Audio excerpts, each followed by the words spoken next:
राम देव भगवान, अल्लाह खुदा, ईश आदि नाम एक ही शक्ति के हैं। वो कैसा है, कहां है, कैसे मिलता है, किसने देखा है? ये प्रश्नवाचक चिन्ह पूर्ण रूप से हटाने के लिए अवश्य सुनिए जगत गुरु तत्वदर्शी संत रामपाल जी महाराज के अमृत वचन, सर्व पवित्र धर्मों के पवित्र शास्त्रों के आधार पर। काल के फंस गए और इस काल ने हमें बिल्कुल परमात्मा से दूर कर दिया, उस परमेश्वर का और सतलोक का नामो निशान मिटा दिया। उसके लिए वो परमेश्वर स्वयं आते हैं और अपनी श्रेष्ठ आत्माओं को, अच्छी आत्माओं को, जो दृढ़ होती हैं, जो काल के जाल में दोबारा नहीं फंसते, उनको मिलते हैं। फिर उनको अपने ज्ञान से और सतलोक सचखंड से परिचित कराते हैं। फिर वो पुण्यात्मा अपने परमात्मा की महिमा गाते हैं, सुनाते हैं। परमात्मा का उद्देश्य यही रहा है कबीर जी का कि मैं उस परमेश्वर का ज्ञान सिंपल लैंग्वेज में, एक साधारण सी भाषा में बोलूं, ताकि प्रत्येक आत्मा, प्रत्येक प्राणी समझ सके। उसी उद्देश्य से परमात्मा ने ये वाणी, कबीर वाणी 600 वर्ष पहले बोली और उसके अंदर अपना सारा भेद, हम कहाँ से आए हैं, हम कौन हैं, हमारा प्रभु कौन है, परमात्मा कौन है और हमारा यह उद्देश्य क्या है, हम यहाँ कर क्या रहे हैं, हमें कैसे मूर्ख बना रखा है इस काल भगवान ने। पुण्यात्माओं, आप जी के ऊपर इतना दबाव है इस काल का कि आप सत्संग सुनते हो, आत्मा एक बार फड़फड़ी सी लेती है, एकदम जाग जाती है, इसको भय सा लगता है कि सचमुच ये क्या जीवन है, और पिछला इतिहास याद दिलाया जाता है कि आप जी तो एक पुत्र प्राप्ति करके यूँ सोच रहे हो कि मैं इस बच्चे को पता नहीं क्या बना दूँ, ये यूँ बन जाए, ये ऐसे कर दे, इसको अच्छा पढ़ा दूँ। प्रत्येक माता पिता का यही उद्देश्य होता है, लेकिन कितने बच्चे कैसे व्यवस्थित होते हैं ये भी अंडरस्टूड है। तो परमात्मा ने हमें यही बताया कि जो भी कुछ आपको मिल रहा है ये आपके पूर्व संस्कारों का परिणाम है और वही मिलेगा चाहे कितना ही यत्न कर लो, कितना ही कुछ कर लो, उससे ज़्यादा आपको नहीं मिल पाएगा। हाँ, परमात्मा कबीर परमेश्वर की शरण में आने के उपरांत आप जी को आपके भाग्य से अतिरिक्त सुख तो मिल सकता है और दुख आपका निवारण हो जाएगा। उसके बाद की बातें हैं जब हम परमात्मा को पहचान कर उसकी शरण ग्रहण कर लेंगे। उससे पहले किसी को भी जो भी प्रारब्ध में लिखा है वही मिलेगा, चाहे कितनी यत्न कर लो, कितनी कोशिश कर लो और कितना ही कुछ आप तगड़मबाजी में डालो। तो परमात्मा हमें याद दिलाते हैं कि यहाँ तुम किस वस्तु को लेकर जीवित हो। परमेश्वर कबीर जी ने बताया है कि बिन उपदेश अचंभ है, बिन उपदेश अचंभ है, ये क्यों जीवित हैं प्राण, और भक्ति बिना का ठोड़ है, ये नर नाही पाषाण। ओए होए, कितनी गहरी बात कही है कि बिना परमात्मा के नाम के ये प्राणी जीवित भी किस आशा के ऊपर है।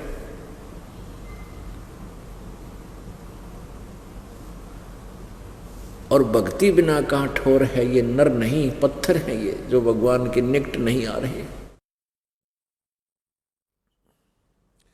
अगम निगम को खोज ले और बुद्धि विवेक विचारे, उदय अस्त का राज मिले है तो बिन नाम बेगारे। ओए होए होए, परमात्मा कितनी प्यारी बात कहते। पुण्यात्माओं, आप जी के ऊपर इतना नशा कर रखा है इस काल ने, 3 इंजेक्शन लगा रखे हैं जन्म होते ही, और फिर रह रहकर फिर बौछार होती रहती है, रजगुण ब्रह्मा जी से, सतगुण विष्णु जी से, तमगुण शिव जी से। और हम इतना कुछ ज्ञान सुनकर भी थोड़ा सा एक बार अंगड़ाई सी लेती है ये आत्मा और जो ही सत्संग बंद होता है उसके बाद फिर वही ये कर दूँ वो कर दूँ, चल भाग जल्दी, चलो वहाँ चलेंगे वो करेंगे, ना जाने घर पहुँचन पावा कि ना पावा पर प्राणी। तो हमारी इतनी भूल डाल दी, इतना प्रेशर दे दिया इस प्राणी ने। तो परमात्मा फिर अपने जैक से इस प्रेशर को उठाता है, हमारी बुद्धि को क्या बताता है, अगम निगम को खोज ले बुद्धि विवेक विचारे, उदय अस्त का राज मिले है तो बिन नाम बेगारे। ओहो बेगार कहते हैं 3 लोक का राज जीव को जय कोई दे, और लाख बधाई के करे जय नहीं नाम तेने। अपने आत्मा विचार करना, हम अपने जोड़ जुगाड़ में इस पेट के लिए, अपनी रोजी रोटी के लिए सारा जीवन बर्बाद कर देते हैं और हमारा गुजारा बनता नहीं, कुछ ना कुछ त्रुटि रह ही जाती है और मृत्यु ही हो जाती है, लेकिन हम जो सोच रहे होते हैं वो कंप्लीट नहीं होता और हो भी नहीं सकता, क्योंकि हम ऐसे स्थान पर रह रहे हैं जैसे सन 2000 के अंदर 26 जनवरी का वो दुखदायी दिन आज भी हृदय से हटता नहीं। भारतवर्ष अपना गणतंत्र दिवस मना रहा था और सुबह सुबह 8 बजे एक भूकंप आया गुजरात में। 3-3, 4-4 मंजिल के मकान बना रखे थे, कोठी, जिसमें सारा जीवन खो दिया था बनाते बनाते। और वो भूकंप के अंदर वो पूरा शहर का शहर नीचे उथल पुथल हो गया, दब गए। उन्हीं महलों के अंदर, मकानों कोठियों के अंदर दब कर मर गए वो व्यक्ति जो सारा जीवन उन कोठियों बनाने पर लगे रहे। ओए होए भक्त आत्माओं, ये सत्संग के जो वचन है परमात्मा की अमृतवाणी के, ये एंटीबायोटिक है, ये हमारे नशे को उतार देंगे। लेकिन हमने प्रॉपरली ट्रीटमेंट कराना पड़ेगा, लगातार यहाँ आना पड़ेगा। सत्संग से जाने के बाद तो वह संसारिक व्यक्ति ही आपको मिलते हैं। उसने एक कोठी बना ली, उसने कार ले ली, उसका लड़का नौकरी लग गया, उसके लड़के ने इतनी कमाई कर दी है, उसने ऐसा कर दिया, यानी वो इंजेक्शन आपके वहाँ जाते ही लगने शुरू हो जाते हैं। और यहाँ आकर के हम एंटीबायोटिक इंजेक्शन देते हैं आपको, कि वो क्या बताते हैं, अगम निगम को खोज ले, भविष्य के बारे में जरा सा विचार करो, और बुद्धि विवेक विचार, थोड़ा सा विचार कर गहराई से अपने दिमाग से सोचे। उदय अस्त का राज मिले तो बिन नाम बेगारे। ओहो, अब राजा कौन बनता है? जो पिछले जन्म का पुण्यकर्मी प्राणी होता है। ओहो, वो पिछले जन्मांतर के पुण्यों की गठड़ी बांधकर वो पूरा संग्रह किया हुआ था, वो राज्य पद प्राप्त करता है। और जो भक्ति नहीं कर रहा राजा, सत भक्ति, वो तो थोड़ी बहुत सभी करते हैं अपने जैसा जिसको ज्ञान है, जो सत्य भक्ति नहीं करता, मर्यादावत नहीं कर रहे, तो वो राजा क्या करता है, अपने पूर्व जन्म के पुण्यों को वो खर्च खा रहा है, बर्बाद कर रहा है। उसकी क्या दशा है, अंत समय उसके संग क्या बनेगा। जैसे पुराने समय की बात है, हम छोटे छोटे से थे, तो उस समय क्या होता था कि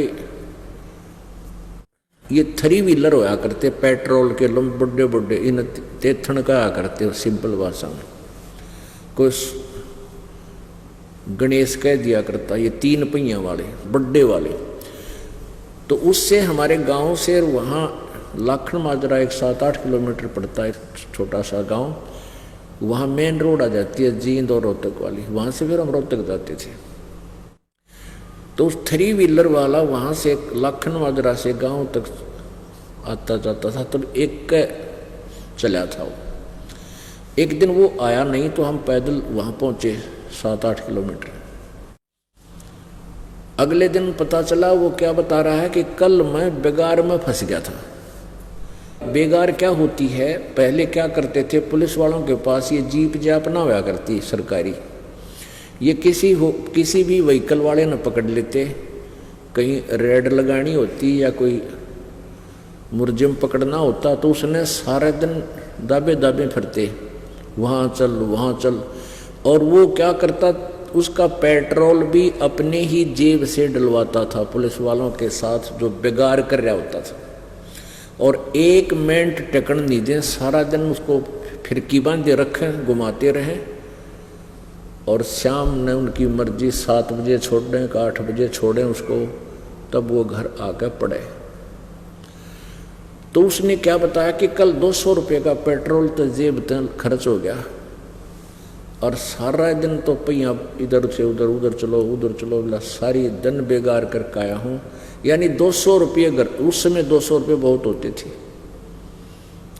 200 रुपये का पेट्रोल घर से खर्च दिया, और सारा दिन पहिया टेक्या नहीं, जैसे बहुत स्पीड से चल रहा है, बड़ी कमाई कर रहा होगा, यानी क्योंकि उनके पहिया कमाई माना करते थे।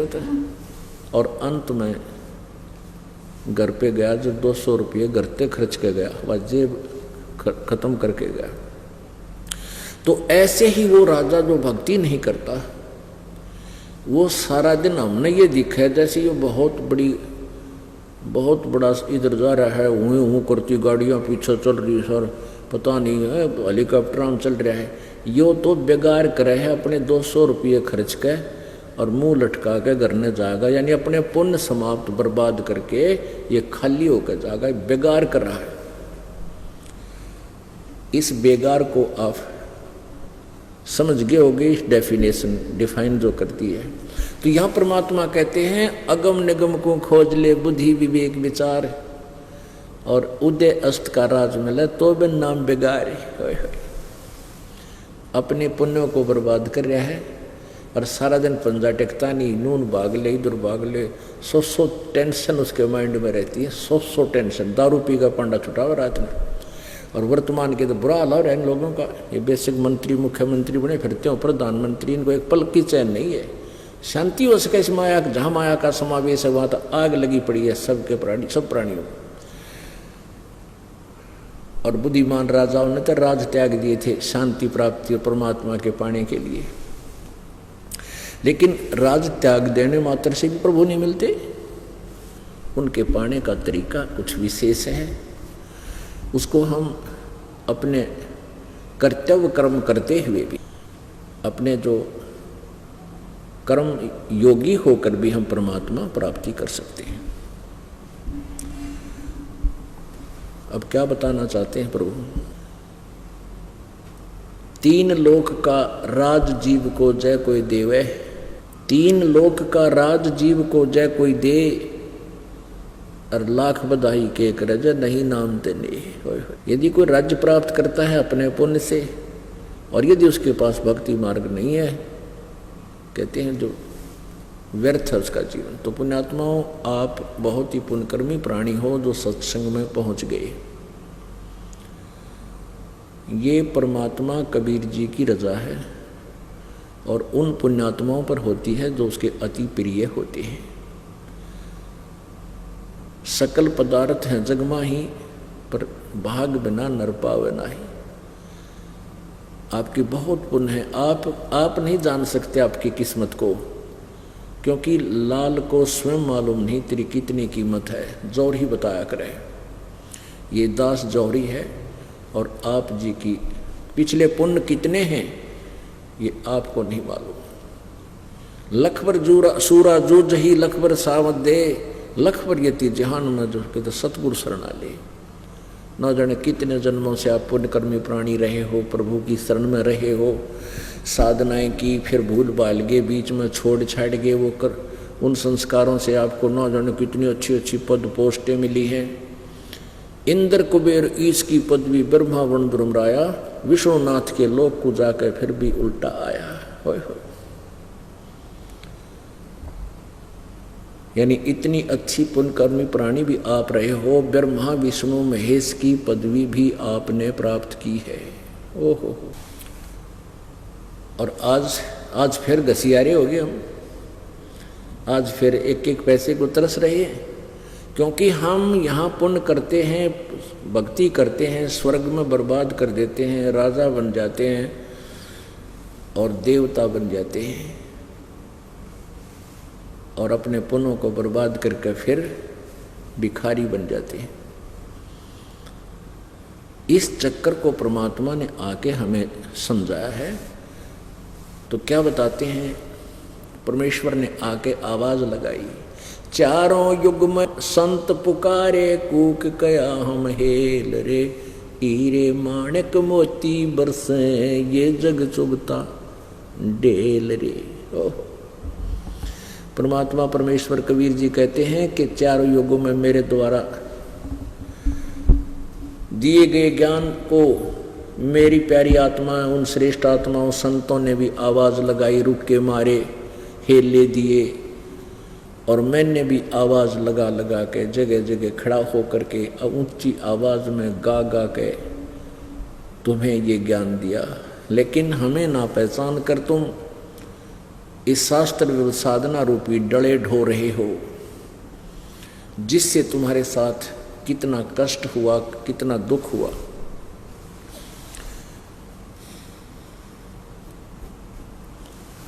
परमात्मा ने आके हमें बताया, मन तू चल रे सुख के सागर, जहाँ शब्द सिंधूरत नागर। मन तू चल रे सुख के सागर, जहाँ शब्द सिंधूरत नागर। चल रे सुख के सागर, सुख सागर, सागर तो आप समझते हो समुद्र। समंदर में आप जब जहाज में कोई बैठकर गया हो और चला जा 200 किलोमीटर समुद्र के बीच में, समुद्र में, तो वहाँ फिर कुछ दिखाई नहीं देता, केवल जल ही जल, जल ही जल, जल ही जल, या वो जहाज दिखाई देता है। तो वहाँ सतलोक के अंदर सुख ही सुख, सुख ही सुख, वहाँ दुख नाम की चीज नहीं, जहाँ हम रहते थे। और उस सुख को अब यहाँ ढूंढ रहे हम। आप जिस सतलोक में रहा करते थे सभी, ऐसा ही आपका शरीर था, लेकिन वो शरीर का मटेरियल दूसरा था।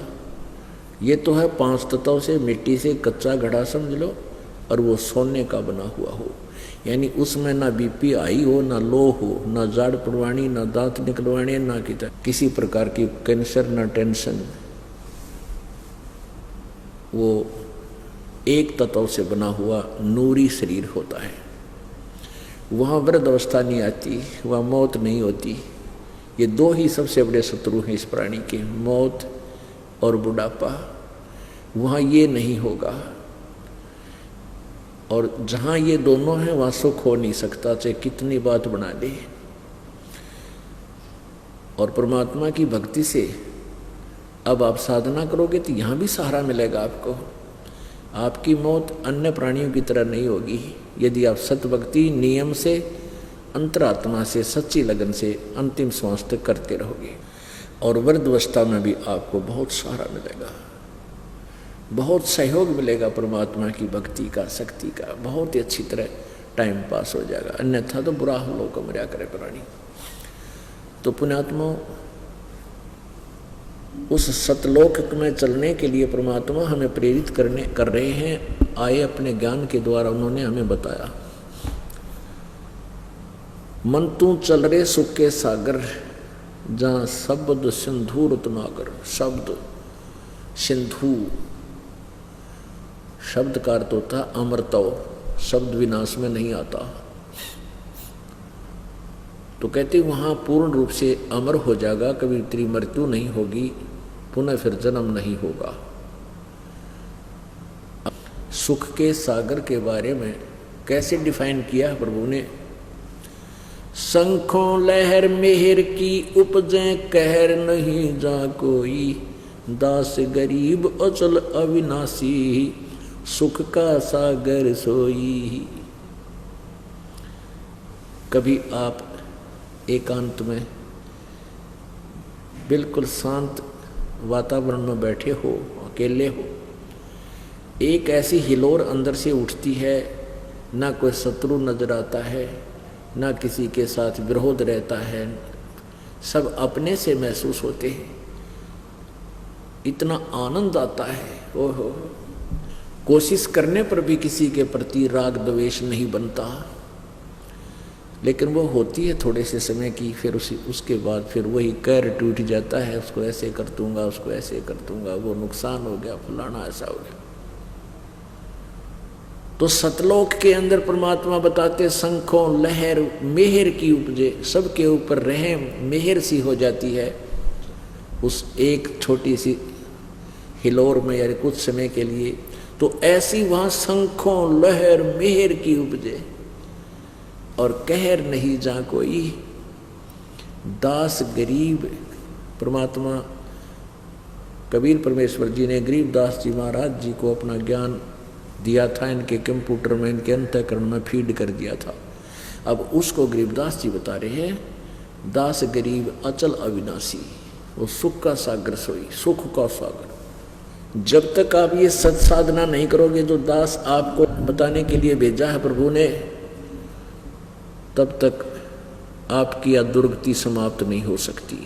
चाहे आप ब्रह्म तक की साधना करके ब्रह्मलोक में जा सकते हो, वहाँ पर देव पद प्राप्त कर सकते हो, इंद्र बन सकते हो, धन का देवता कुबेर बन सकते हो, देव धन का मंत्री जैसे वित्त मंत्री होता है। लेकिन उसके बाद फिर क्या बनोगे? पशु बनोगे, पक्षी बनोगे, गधे बनोगे, कुत्ते बनोगे, सुअर बनोगे। ओए होए, क्या बताया परमात्मा ने? कोटि जन्म तन भर मत होगे, कुछ ना हाथ लग्या रे, कुकर सुकर खरबया बोरे, कौआ हंस बुगारे।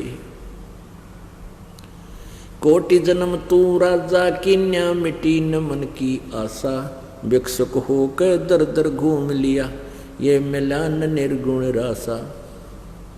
इंद्र कुबेर ईश की पदवी, ब्रह्मा वरुण धर्म राया, विष्णुनाथ के लोक को जाकर तो फिर भी उल्टा आया।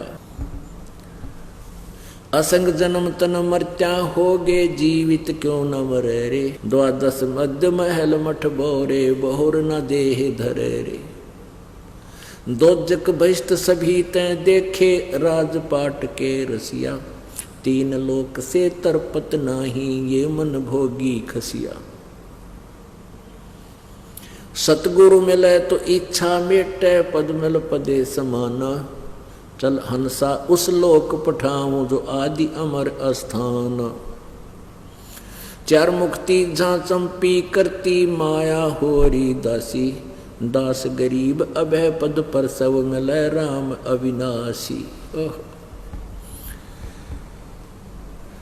गीता जी अध्याय नंबर 15 के श्लोक नंबर 1 से 4 में क्या बताया है कि उल्टा लटका हुआ संसार रूपी वृक्ष है। इसकी ऊपर को जड़ें तो पूर्ण परमात्मा समझो, नीचे तीनों गुण रूपी रजगुण ब्रह्मा, सतगुण विष्णु, तमगुण शिवजी रूपी शाखा समझो, और बीच में तना और मोटी डार क्या है, कौन है, इसके विषय में गीता जी में ज्ञान नहीं है। उसके लिए गीता जी अध्याय नंबर 15 के श्लोक नंबर 1 में कहा है कि जो इस संसार रूपी वृक्ष के सभी पार्ट्स के विषय में, सभी विभागों को भिन्न भिन्न बतावेगा, स वेदवित, वो वेद के तात्पर्य को जानने वाला है, अर्थात वो तत्वदर्शी संत है। गीता जी अध्याय नंबर 4 के श्लोक नंबर 34 में गीता ज्ञान दाता ने कहा है कि जो अध्याय नंबर 4 के श्लोक 32 में जिस सच्चिदानंद घन की वाणी अर्थात तत्व ज्ञान के विषय में जिक्र किया है, उस तत्व ज्ञान को तू तत्वदर्शी संतों के पास जाकर समझ, उनको दंडवत प्रणाम करने से, कपट छोड़कर नम्रतापूर्वक प्रसन्न करने से वो तत्वदर्शी संत तुझे तत्व ज्ञान का उपदेश करेंगे। इससे सिद्ध है कि गीता जी का ज्ञान कंप्लीट नहीं है। वो गीता ज्ञान दाता खुद कह रहा है कि उस पूर्ण परमात्मा की जानकारी, संसार रूपी उल्टे लटके संसार रूपी वृक्ष की सृष्टि रचना समझो, वो तत्वदर्शी संत से पूछो। और वो तत्वदर्शी संत होगा कैसा? 15वें अध्याय के प्रथम श्लोक में बताया है कि जो उल्टे लटके हुए संसार रूपी वृक्ष के सभी पार्ट्स ऑफ द बॉडी, उस ट्री के सब पार्ट्स को बता देगा, वृक्ष के सब विभागों को बताएगा, स वेदवित वो तत्वदर्शी संत है। तो परमात्मा 600 वर्ष पहले कबीर जी अपनी उस अमृत वाणी में, तत्व ज्ञान में, कबीर वाणी में बताया है, अक्षर पुरुष एक पेड़ है, निरंजन बाकी डार, और तीनों देवा शाखा है, भाई पाते रूप संसार। उस परमेश्वर ने स्वयं आकर अपने द्वारा रची हुई सृष्टि को बताया। क्या बताया कि अक्षर पुरुष एक पेड़ है, जो जमीन से बाहर नजर आता है उसको हम वृक्ष बोलते हैं, पेड़ बोलते हैं, और जड़ गुप्त होती हैं, हिडन होती हैं, वो जमीन के अंदर होती है। तो इस ऊपर का क्या बताया कि अक्षर पुरुष जो तना है वो तो समझो अक्षर पुरुष है, और उस तने के ऊपर जाके मोटी डार होती हैं, उनमें से एक मोटी डार समझो ज्योति निरंजन है, और उस डार के फिर 3 शाखा हों, रजगुण ब्रह्मा, सतगुण विष्णु, तमगुण शिव जी, ये तीनों देवता शाखा हैं, और फिर आगे पात रूप संसार। अक्षर पुरुष एक पेड़ है, निरंजन वाकी डार, निरंजन कहते हैं ब्रह्म को, ज्योति निरंजन काल को, और तीनों देवा शाखा हैं, ये पात रूप संसार। पुण्यात्माओं, हमारे अंदर अज्ञान का ढेर हो चुका है, और इसको हम असंख्य जन्मों से अपने अंदर समाते आ रहे हैं, और इस जन्म में भी कोई 20 वर्ष का, कोई 30 वर्ष का, कोई 50 वर्ष का, कोई 40 वर्ष का, कोई 60 वर्ष का, कोई 70 वर्ष का हो चुका है, और उस अज्ञान को ही हम अपने अंदर जमा कर रहे थे। उस अज्ञान को हटाने के लिए हमने रह कर ये प्रमाण परमात्मा के देखने पड़ेंगे, अन्यथा इस परमात्मा के बारे में जब आप परिचित हो जाओगे कि सचमुच कबीर इज गॉड, और जो ज्ञान ये दास बता रहा है वो परमात्मा का सीधा मार्ग है, तो फिर तो बात तक खत्म हो जाएगी। जैसे हम हिंदू धर्म में जन्म होने के कारण राम कृष्ण जी के बारे में जो भी कोई कहा करता है ये सर्वेश्वर हैं, महेश्वर हैं, इनका कोई माता पिता नहीं, ब्रह्मा विष्णु महेश जी की ये सर्वेश्वर हैं, ये सब कुछ यही रचने वाले, हम सब मान बैठे थे, एक सचमुच ऐसा ही है। और इसके विपरीत हमें पता चला कि ये तो ब्रह्मा विष्णु महेश तो नासवान है, इनकी जन्म मृत्यु होती है, ये सर्वेश्वर नहीं है, इनकी पूजा से जीव को लाभ नहीं हो सकता, मोक्ष नहीं हो सकता। तो इस ज्ञान को सुनते ही एकदम धक्कदेसी होती है, क्योंकि हमने अज्ञान गणा सुन रखा है। और जब हम अपनी आंखों देखेंगे, अपने सदग्रंथों को पढ़ेंगे, तो एक बार तो पढ़कर भी विश्वास नहीं होता, हम इतने उल्टे ज्ञान में रंगे जा चुके। इसके लिए दास रह कर आपका रेग मार रहा है, जैसे पुराने पेंट ने उतारने के लिए ओरिजिनल पेंट तभी रुकेगा जब आपके खूब रेग मार कर, अर्थात रह कर ये सत्संग सुना कर, प्रमाण दिखा करके आपके हृदय में ये जचाया जाएगा कि अब हम जो करने जा रहे हैं वो सत्य है, वो सच्ची साधना, सीधा मार्ग है, तो तभी आप इस मार्ग पर रुक पाओगे, नहीं तो कोई भी भ्रमित कर देगा आपको। और जब तक हम डगमग रहेंगे हम मोक्ष भक्ति नहीं कर सकते।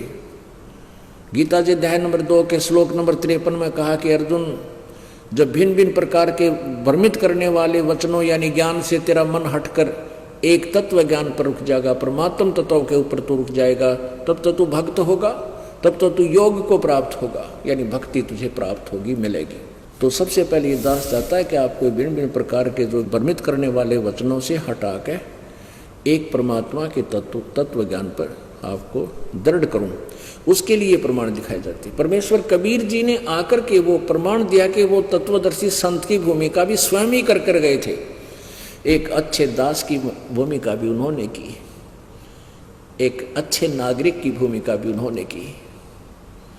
हमें रहनी करनी, हमारे विचार कैसे हों, कितनी सहनशीलता हो, ये सभी उस परमेश्वर ने स्वयं ही एक भूमिका की, एक अभिनय करके हमें दिखाया।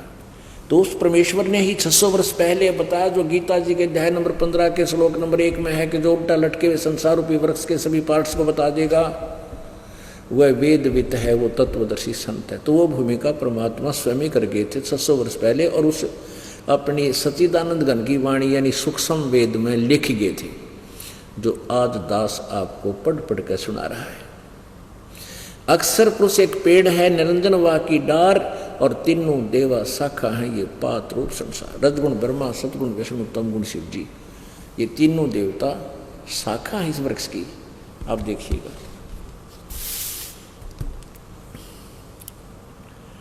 ये तो जड़ है ऊपर को, और ये पूरा पेड़ है समझो ऐसे। अब ये जमीन तो बाहर होता, जमीन से ये देखिएगा, ये एक पेड़ है तो ये तना है, ये तो अक्षर पुरुष, इसको परब्रह्म भी बोलते हैं। ये लिखा है इसमें, देखिए पढ़ के, अक्षर पुरुष। और ये क्षर पुरुष, इसको ज्योति निरंजन भी कहते हैं, इसको ज्योति निरंजन भी कहते हैं, ब्रह्म भी कहते हैं। ये एक मोटी डार है। इसका फिर 3 शाखा है, ब्रह्मा विष्णु। इस ब्रह्म के काल के पुत्र हैं 3, रजगुण ब्रह्मा, सतगुण विष्णु, तमगुण शिव जी। और हम यहाँ हैं, आप जी, हम यहाँ हैं पात रूप संसार। और ये जड़ कौन है? ये सच्चिदानंद घन ब्रह्म, यानी परम अक्षर ब्रह्म। ये पूर्ण ब्रह्म, कबीर साहिब, ये परम अक्षर ब्रह्म है। इसको दूसरे शब्दों में इधर देख सकते हैं, क्योंकि प्रथम बार जब कोई व्यक्ति देखता है कि ये रामपाल तो कबीर ने भगवान बतावा है, बता, तो इसलिए हमने ये भी बना रखा चित्र कि ये परम अक्षर ब्रह्म समझो। ये परम अक्षर ब्रह्म है जो पूर्ण परमात्मा है, जो सबको आहार देता है, जिससे पूरे वृक्ष की परवरिश होती है, यानी सब ब्रह्मांड जिससे चल रहे हैं, ये समझो। लेकिन आज दास के लिए सबसे बड़ी समस्या ये है कि भगवान को भगवान सिद्ध करना डिफिकल्ट हो रहा है मेरे लिए, क्योंकि हमने अज्ञान के आधार पर इन ब्रह्मा विष्णु महेश को सर्वेश्वर महेश्वर मान रखा था। ऐसा नहीं था। अब ये बात फिर खटकेगी, जो पहली बार बताया होगा कि ब्रह्मा विष्णु महेश नासवान है। हाँ, पक्के गारंटीड नासवान है, इनका जन्म मृत्यु होता है, इनके माता पिता भी हैं। दास नहीं कह रहा, इनकी जीवनी में लिखा है, पढ़कर सुनाऊंगा। ये देखिएगा श्रीमद् भागवत, ये गीता प्रेस गोरखपुर से प्रकाशित है।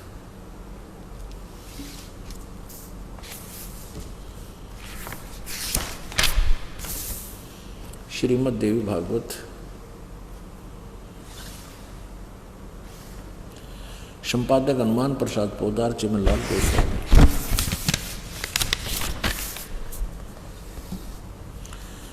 प्रकाशक एवं मुद्रक हैं गीता प्रेस गोरखपुर, गोविंद भवन कार्यालय कोलकाता का संस्थान। इसके 123 पृष्ठ पर आप देखिएगा, सकंद तीसरा सकंद 123 पृष्ठ पे, यहीं पर देखिएगा। विष्णु भगवान अपनी माता दुर्गा की महिमा करते हुए बोल रहे हैं, तुम शुद्ध स्वरूपा हो, यह संसार तुम ही से उद्भासित हो रहा है। मैं ब्रह्मा और शंकर हम सभी तुम्हारी कृपा से विद्यमान हैं। हमारा आविर्भाव अर्थात जन्म, तिरोभाव मीन मृत्यु हुआ करता है। हमारा तो जन्म और मृत्यु होता है, केवल तुम ही नित्य हो, जगत जननी हो, प्रकृति और सनातनी देवी हो। भगवान शंकर बोले,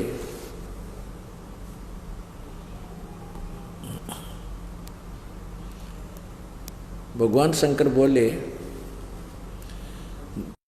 शंकर बोले देवी यदि महाभाग विष्णु तुम ही से उत्पन्न प्रकट हुए हैं, तो उनके बाद उत्पन्न होने वाले ब्रह्मा भी तुम्हारे ही बालक हुए।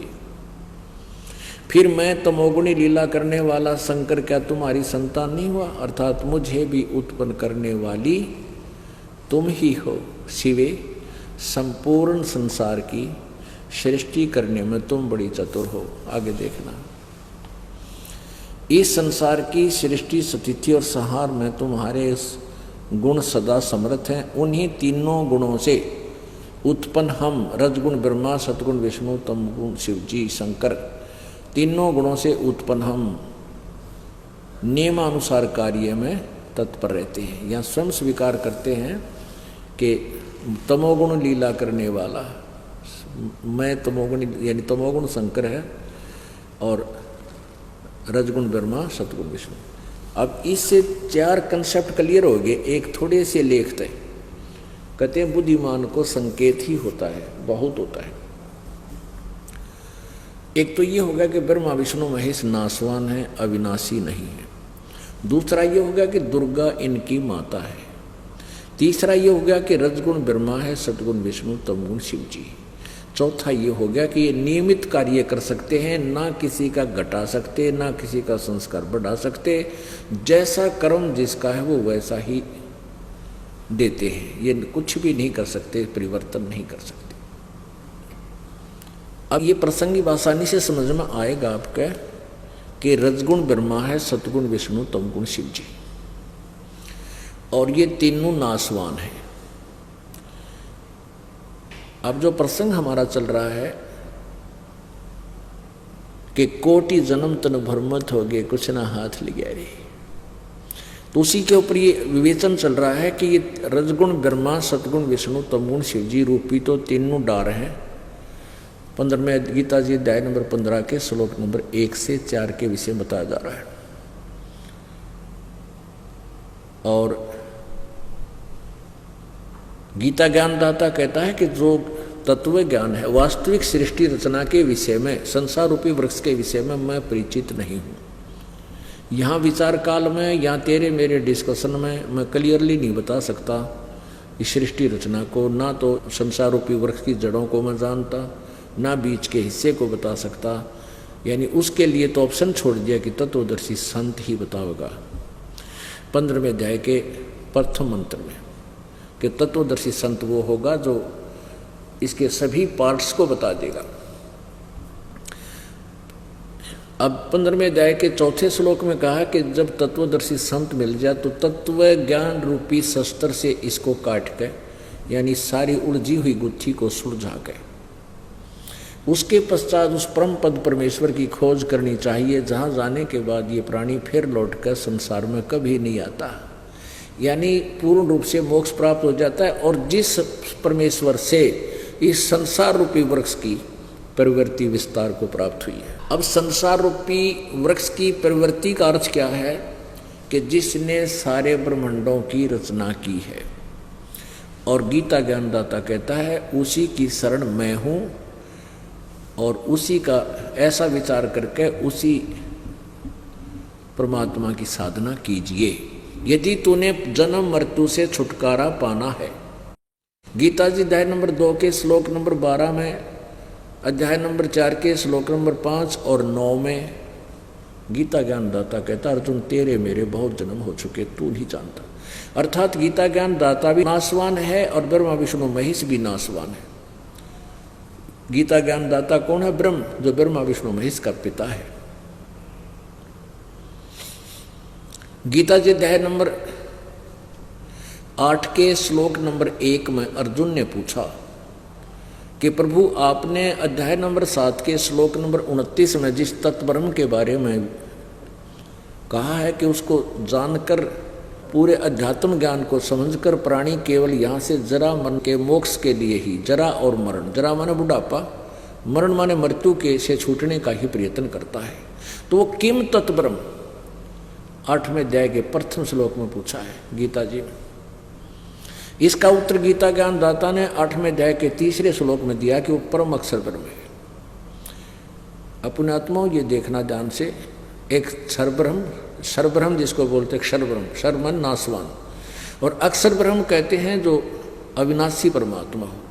लेकिन परम अक्षर ब्रह्म उस अक्षर ब्रह्म से भी और कोई वास्तव में अविनाशी तीसरा प्रभु है। 3 परमात्मा विशेष रूप से हमारे इस कथा के अंदर आएंगे। अब इन 3 परमात्माओं का, 3 पुरुषों का, पुरुष कहो, प्रभु कहो और ब्रह्म कहो, इन 3 पुरुषों का, 3 परमात्माओं का विशेष विवेचन है गीता जी अध्याय नंबर 15 के श्लोक नंबर 16 और 17 में। ये देखिएगा,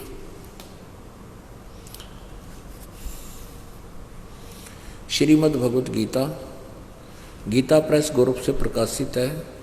जय दयाल गोविंद का इसके अनुवादक है।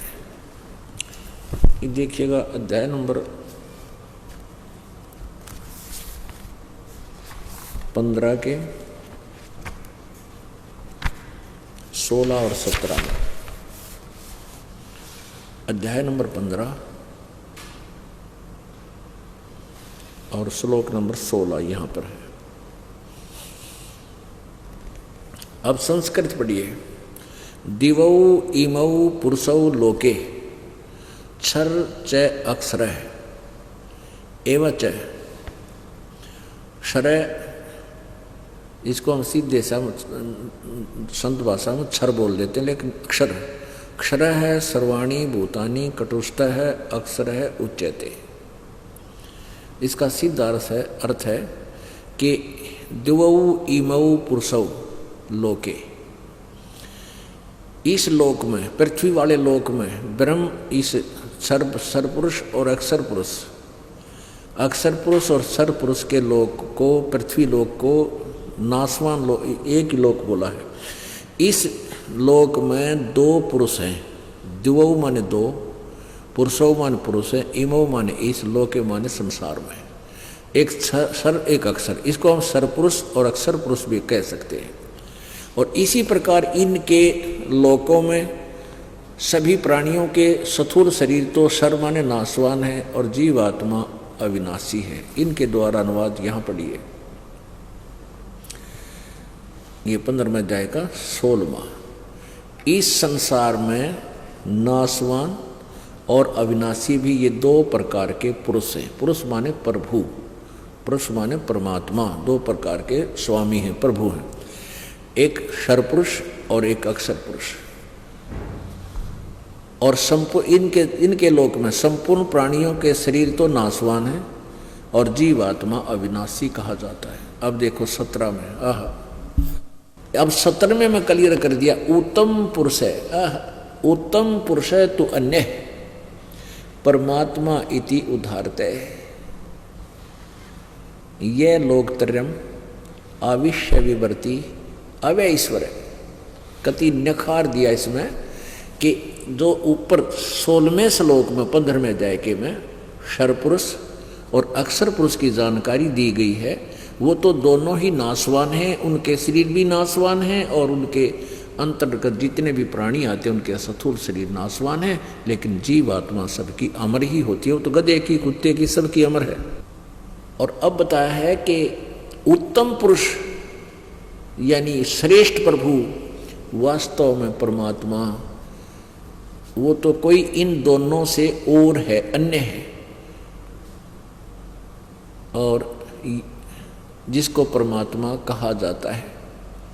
और वही तीनों लोकों में यह लोक त्रय आवश्य विभर्ति अवैश्वर है, जो तीनों लोकों में प्रवेश करके सबका धारण पोषण करता है, वो अविनाशी परमात्मा। अवय माने अविनाशी।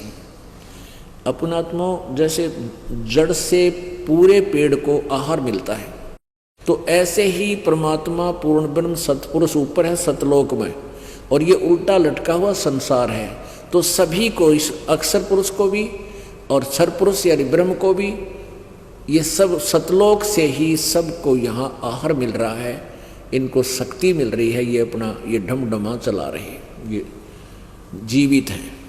जैसे जड़ से, मूल से पूरे पेड़ को आहार प्राप्त होता है, वो उसका धारण पोषण करने वाला मालिक है। तो इसमें क्या बताया कि जो तीनों लोकों में प्रवेश करके सबका धारण पोषण करता है, वो वास्तव में वो है अविनाशी परमात्मा, और वो ही परमात्मा कहलाने योग्य है, वही वास्तव में परमात्मा है। पुण्यात्माओं, ये बहुत बड़ी गहरी, बहुत ही जो है गूढ़ रहस्य है गीता जी में, और इसको प्रत्येक कंसेप्ट को क्लियर करना पड़ेगा। अब परमात्मा क्यों कहा ये, कि उसको परमात्मा कहा जाता है। परमात्मा का अर्थ होता श्रेष्ठ आत्मा, उत्तम पुरुष। अब जैसे आप यहां देखते हो, ये क्षर पुरुष का राज्य है 21 ब्रह्मांड का, क्षर पुरुष काल का, ज्योति निरंजन का, और आप और हम इसमें रह रहे हैं। तो इसमें हमें कैसे नजर आ रहा है, जैसे कितनी अच्छी पृथ्वी है, कितनी अच्छी सुंदर हवा चल रही है, नीचे पृथ्वी में मीठा जल दे रखा भगवान ने, और काजू, किस्मत, सेब, संतरे, गेहूं, चने, बाजरा, ज्वार हैं, मकई और पता नहीं कितने फल फ्रूट, और ये कितना अच्छा दे रखा हमारे को। सूर्य उदय होता अस्त हो रहा है, चंद्रमा तारे सितारे सब ब्रह्मांड कितना सजा रखा, साजबाज जोड़ रखा। तो इस व्यवस्था से हम देखते हैं कि भगवान कितना दयालु है, हमारे लिए सारी व्यवस्था कर रखी है। जमीन में जल है, गर्मियों में ठंडा, सर्दियों में गर्म निकलता है, और कितने अच्छे स्वादिष्ट फल, काजू किस्म, सेब, संतरे हैं हमें दे रखे हैं। कितनी सुंदर हवा चलती है, समय पर वर्षा हो जाती है। तो हम ये सोचते हैं भगवान न पड़ा है तो भाई कमाल कर दिया, बड़ा दयालु भगवान है। और फिर देखते हैं किसी का बेटा मर गया, किसी की बेटी मर गई, किसी के दो एक एक परिवार में 3-3 आदमी मर जाते हैं। तो फिर हमारी बुद्धि काम करना बंद कर जाती है कि भाई यूँ क्या हुआ, क्योंकि ये भगवान को नहीं, यूँ दिख भगवान जैसा है। इसका फर्स्ट इंप्रेशन तो ऐसा है जानो परमात्मा, पर यूँ वास्तव में काल है, ये सबका विनाश करता है, सबको खाता है। अब इसका प्रमाण आपको उन्हीं सदग्रंथों में देना पड़ेगा जिनको तुम सच्चा मानते हो। पुराणों में आपको विष्णु पुराण दिखाते हैं। ये देखिएगा श्री विष्णु पुराण,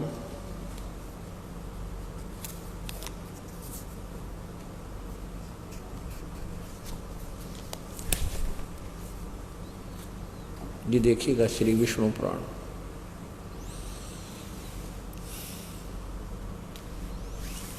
गीता प्रेस गोरखपुर से प्रकाशित है। इसके अनुवादक मुनीलाल गुप्त, और मुद्रक कौन है, प्रकाशक कौन है? गीता प्रेस गोरखपुर, गोविंद वन कार्यालय, कोलकाता का संस्थान। ये इनके फैक्स और फोन नंबर है। इसके प्रथम दूसरे अध्याय में आप देखिएगा, अध्याय नंबर 2 और प्रश्न नंबर 4 और 5 पर, इसमें साथ में संस्कृत भी है। हम हिंदी पढ़ लेंगे, काम चल जाएगा। इसके 15वें श्लोक में मंत्र में क्या लिखा है? हे द्विज, परब्रह्म का प्रथम रूप पुरुष है, क्योंकि विष्णु ये काल के विषय में लिख रखा परब्रह्म, अनजान पड़े में उन्होंने, ये है ब्रह्म। द्विज, परब्रह्म का प्रथम रूप पुरुष है, अव्यक्त और व्यक्त इसके अन्य रूप है, तथा काल उसका परम रूप है। परब्रह्म कहें काल ने, ज्योति निरंजन ब्रह्म को। परब्रह्म का प्रथम रूप तो पुरुष है, यानी फर्स्ट इंप्रेशन तो ऐसा लगे जानो भगवान पड़ा है, कितनी सुविधा दे रखी भगवान ने है। यू व्यक्त और अव्यक्त इसके अन्य रूप हैं, तथा काल उसका परम रूप है। काल है वास्तव में यू काल है, दिख भगवान कैसा है, पर वास्तव में यू काल है। अब देखो ये 5 पृष्ठ पे, ये हमने 4 पृष्ठ पर पढ़ा है, 5वां पृष्ठ है। इसके नीचे देखना, हे मैत्रेय, प्रलय काल में प्रधान यानी प्रकृति के साम्य अवस्था में सतीत हो जाने पर पुरुष के यानी इस काल के दुर्गा से, प्रकृति में दुर्गा से पृथक सतीत हो जाने पर विष्णु भगवान का काल रूप परिवर्त होता है। पता लग गया विष्णु के बारे में। ये काल को, ये विष्णु नहीं, ब्रह्मा विष्णु महेश का जो पिता है ये भी 3 रूप धारण कर लेता है। ये ब्रह्मा विष्णु महेश भी इस बात से परिचित नहीं हो पा रहे कि ये और ब्रह्मा कौन है, कौन यो विष्णु है, कौन शिव। इन सब ने गदी गेड़ में घेर रहे हैं, सच्चाई किसी के सामने नहीं आने देता, सबको मूर्ख बना रखे। ये वास्तव में ब्रह्म है, ये काल है। इसमें स्पष्ट लिखा है कि इसका प्रथम रूप तय दिख है भगवान पुरुष जैसा, और इसका वास्तविक परम रूप श्रेष्ठ रूप इसका काल है।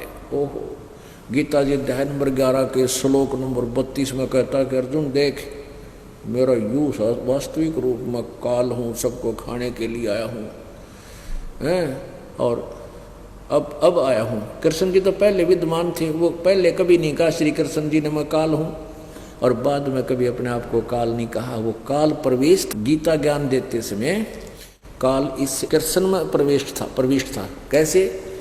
अब देखो, और थोड़ा भ्रम निवारण करना पड़ेगा। ये देखियो, इसी विष्णु पुराण के 233 पृष्ठ पे आपको दिखाते हैं। ये देखो, ये चतुर्थ अंश है। यो कैसे काल, जिसको महाविष्णु भी कहते हैं, ये कैसे भूत की तरह प्रवेश कर जाता है, ये दिखाते हैं आपको। ये वही विष्णु पुराण है और गीता प्रेस गोरखपुर से प्रकाशित है। इसके 233 पृष्ठ पे है चतुर्थ अंश, और इसका अध्याय नंबर 2। ये चौथे अंश का, वो प्रथम अंश का अध्याय 2 था वहां पर, अब चतुर्थ अंश का। इसमें क्या लिखा है नीचे, पूर्व काल में त्रेता युग में जब अति भीषण देवासुर संग्राम हुआ, उसमें महाबलवान दैत्यगण से पराजित हुए देवताओं ने भगवान विष्णु की आराधना की। इस काल की विष्णु की आराधना करते थे ये देवता, तो ये काल विष्णु रूप धारण करके इनके सामने आ जाता है। तब आदि अंत शून्य अशेष जगत प्रतिपालक श्री नारायण ने देवताओं से प्रसन्न होकर कहा, आप लोगों की जो कुछ भी अभिष्ट है वह मैंने जान दिया है। उसके विषय में एक बात सुनिए। राजऋषि ससाद का जो पुरंजय नामक पुत्र है, उस अक्षत्रिय के शरीर में मैं अंश मात्र से स्वयं अवतीर्ण होकर उन संपूर्ण दैत्यों का नाश करूंगा। तुम लोग पुरंजय को दैत्यों के वध के लिए तैयार करो। अब इसका क्या अर्थ है कि एक बार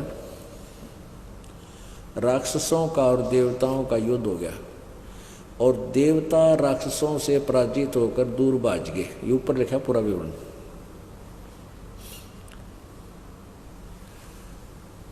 ये दूर भाग गए, तो वहां बैठकर इन्होंने विष्णु जी की आराधना की। तो ये काल क्या करता है कि किसी को विष्णु रूप में दर्शन दे देता है, किसी को शिव रूप में, किसी को ब्रह्मा रूप में।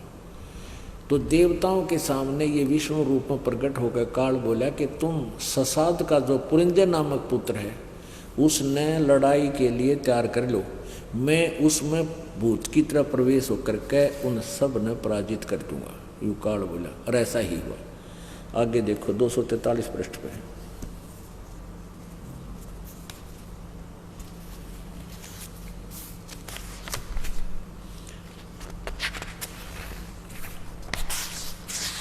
दो 42-43 पृष्ठ 42 पे ये चतुर्थ अंश है और इसका अध्याय नंबर 3 है। तीसरा अध्याय। पूर्व काल में रसातल में मोनेय नामक 6 करोड़ गंधर्व रहते थे। उन्होंने समस्त नागकुल के प्रधान रतन और अधिकार छीन लिए थे। गंधर्व के पराक्रम से अपमानित उन नागेश्वरों द्वारा स्तुतित किए जाने पर उसके श्रवण करने से जिनकी विकसित कल्प सदृश आंखें खुल गई हैं, निद्रा के अंत में जागे हुए उन जलस्यायी भगवान सर्व देवेश्वर को प्रणाम कर उनसे नागगणों ने कहा, भगवान, इन गंधर्वों से उत्पन्न हुए हमारा भय किस प्रकार शांत होगा। तब आदि अनंत रहित भगवान पुरुषोत्तम ने, युकाल ने पुरुषोत्तम का मान रहे हैं, ये ब्रह्म ने युवानसव के पुत्र मानधाता का जो पुरुकुत्स नामक पुत्र है, उसमें प्रविष्ट होकर उसमें भूत की तरह बढ़के, अब क्या बताता है, तब उस अनंत रहित पुरुषोत्तम भगवान यानी काल ने कहा कि युवानसव के पुत्र मानधाता का जो पुरुकुत्स नामक पुत्र है, उसमें प्रविष्ट होकर मैं भूत की तरह बढ़कर उन संपूर्ण दुष्ट गंधर्वों का नाश कर दूंगा। अपनात्मा आप जी ने इन कोड वर्डों को समझ कर इस तत्व ज्ञान को पकड़ना होगा, ग्रहण करना होगा। ये काल ऐसे जुल्म करे है, श्री कृष्ण में प्रवेश कर गया। कृष्ण जी ने मेरा भी कोई ना, श्री कृष्ण जी खुद कहता है महाभारत के दूसरे भाग, द्वितीय भाग में कि मन मुझे नहीं मालूम गीता जी में क्या बोला था, वो काल बोल गया। तो ये क्या कहता है कि अर्जुन में बढ़ा हुआ काल हूं और सबको खाने के लिए आया हूं। अब श्री कृष्ण जी ने पहले अपने आप को कभी काल नहीं कहा, और महाभारत के बाद कदे काल नहीं कहा, युद्ध होने के बाद। तो ये काल जो है, अब ये कहते हैं ना प्रथम रूप तो इसका भगवान जैसा दिखे और वास्तविक रूप इसका काल है। और अर्जुन 11वें अध्याय के गीता जी के 21वें श्लोक में कह रहा कि भगवान आप तो इन देवताओं को भी खा रहे हो, आप तो इन ऋषियों को भी खा रहे हो, और आप कैसे ही ये मंगल उत्तम उत्तम स्तोत्रों द्वारा, वेदों के मंत्रों द्वारा आपकी स्तुति कर रहे हैं, मंगल कामना कर रहे हैं, कह रहे हैं बख्श दो, मंगल हो, लेकिन आप तो इनको भी खा रहे हो। तब ये कहता अर्जुन मैं तो काल हूँ भाई, सबको खाऊंगा, किसी को नहीं छोड़ूंगा।